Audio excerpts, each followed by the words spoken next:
បងទាំងអស់គ្នាថ្ងៃនេះខ្ញុំមកធ្វើបទសភាសាខាដែលគាត់ទៅនឹងបើកថ្មីហើយថ្ងៃនេះផងដែរយើងមកជួបជាមួយនឹងម្ចាស់ហាងទាំងអស់គ្នាចាជម្រាបសួរបងសុខសប្បាយទេបងអូសុខសប្បាយថ្ងៃនេះទីម៉ានទេបងអូ12ថ្ងៃនេះប៉ះចំថ្ងៃគេបងថ្ងៃសៅរ៍ឆ្នាំហើយគេចូលឆ្នាំដែរត្រូវអត់ចាបើអញដឹងថាខ្ញុំមកសភាហ្នឹងសភាគេខ្លះទៅដឹងអត់អូដឹងខ្លះដែរស្មានតែអត់ដឹងណាបងប្អូនតាគ្នាស្មានតែខ្ញុំតតតែឯងចាបងថ្ងៃនេះខ្ញុំមកពីខាងក្រុមហ៊ុនចាខ្ញុំមកធ្វើបទសភាបងទីទួយពីចំណាប់អារម្មណ៍ដែលបងបានខ្លាយជាសមាជិកខាងយើងចាបងកំឡុងពេលដែលបងប្រើការចុះឈ្មោះជាមួយនឹងខាងក្រុមហ៊ុនតើកំឡុងពេលដែលបងទៅអញ្ជើញចុះឈ្មោះហ្នឹងតើបងរៀនរយៈពេលបានប្រហែលថ្ងៃការរៀនណាបងការរៀនវគ្គបច្ចេកទេសហើយពេលដែលបងចុះឈ្មោះខ្លាយជាសមាជិកយើងហើយ3ថ្ងៃពេញ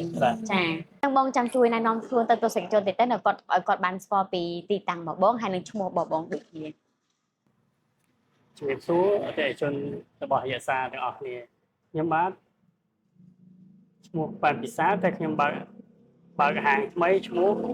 យសាស្រីអូនបងអ៊ុតចិត្តបរិយចិត្តមុងនៅទីតាំងនៅភូមិតាពាំងជ្រៃសង្កាត់កាកា2ខណ្ឌពោធិ៍សែនជ័យរាជធានីភ្នំពេញបាទចា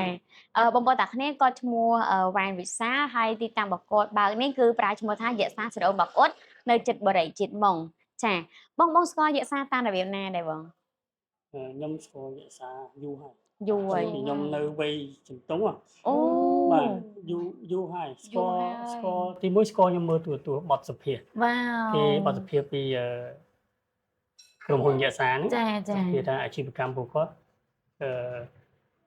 គេស្គាល់ច្រើនមាននៅក្រៅប្រទេសទៀតតែខ្ញុំចាប់អារម្មណ៍តាំងពីពេលហ្នឹងមកហ្វេនយូរហើយហើយជាក់ស្ដែងនៅទីតាំងនៅក្នុងប្រទេសកម្ពុជាយើងដូចជាក្នុងក្រុងតាមខេត្តនេះគឺយសាឈានមុខគេចាខ្ញុំមានទំនុកចិត្តទៅលើយសាអញ្ចឹងខ្ញុំចិញ្ចឹមកូនចិត្តមកថាខ្ញុំថ្ងៃណាមួយខ្ញុំនឹងបើកយសាអូលយមែនបងអញ្ចឹងតាកតងនឹងការរៀនគឺបងរៀនរយៈពេលប៉ុន្មានថ្ងៃពេលដែលបងទៅរៀនណា